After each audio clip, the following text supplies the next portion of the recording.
जिन लोगों ने इनकार किया उनके लिए समान है, डराओ या न डराओ, वे मानने वाले नहीं हैं।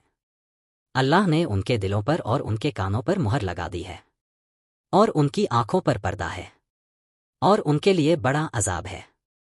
एक व्यक्ति अपनी आंख को बंद कर ले तो आंख रखते हुए भी वह सूरज को नहीं देखेगा। कोई व्यक्ति अपने कान में रुई डाल ले तो कान रखते हुए भी वह बाहर की आवाज को नहीं सुनेगा। ऐसा ही कुछ मामला हक, सत्य का भी है। हक का ऐलान चाहे कितनी ही वाज़ेह, स्पष्ट सूरत में हो रहा हो, मगर किसी के लिए वह काबिले फहम या काबिले कबूल उस वक्त बनता है जबकि वह इसके लिए अपने दिल के दरवाजे खुले रखे।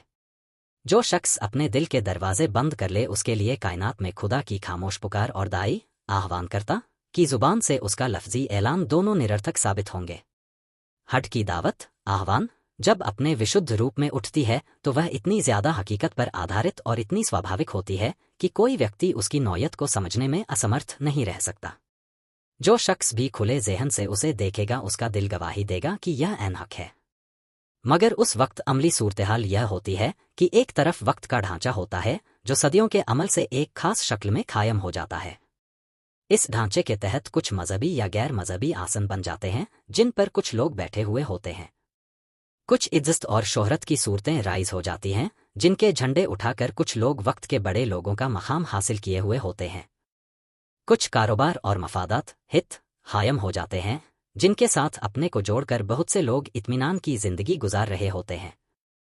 इन हालात में जब एक अपरिचित कोने से अल्लाह अपने एक बंदे को खड़ा करता है और उसकी ज़बान से अपनी मर्जी का ऐलान कराता है तो अक्सर ऐसा होता है कि इस किस्म के लोगों को अपनी बनी बनाई दुनिया भंग होती नजर आती है। हक के पैगाम की तमामतर सदाकत, सच्चाई के बावजूद दो चीज़ें उनके लिए इसे सही तौर पर समझने के लिए रुकावट बन जाती हैं। एक किब्र, बड़ाई, दूसरे दुनिया परस्ती। जो लोग प्रचलित ढांचे में उच्च स्थान पर बैठे हुए हों उन्हें एक छोटे आदमी की बात मानने में अपनी इज्जत खतरे में पड़ती हुई नजर आती है।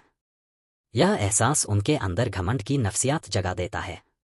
दाई, आह्वानकर्ता को वह अपने मुकाबले में हकीर, तुच्छ समझकर उसके आह्वान को नजरअंदाज कर देते।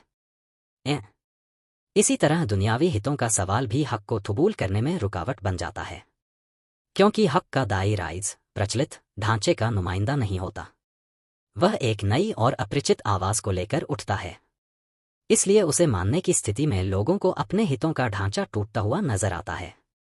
यही वह बाधक कैफियत है जिसे कुरान में मुहर लगाने से परिभाषित किया गया है। जो लोग दावते हक के मामले को संजीदा, गंभीर मामला न समझे, जो घमंड और दुनिया परस्ती की नफ्सियात में मुब्तला हों, उनके ज़हन के ऊपर ऐसे मैर महसूस पर्दे पड़ जाते हैं जो हक बात को उनके ज़हन में दाखिल नहीं होने देते। किसी चीज़ के बारे में आदमी के अंदर मुखालिफाना, विरोधपरक नफ्सियात जाग उठे तो उसके बाद वह उसकी मातूलियत को समझ नहीं पाता, चाहे उसके पक्ष में कितनी ही स्पष्ट दलीलें पेश की जा रही हों।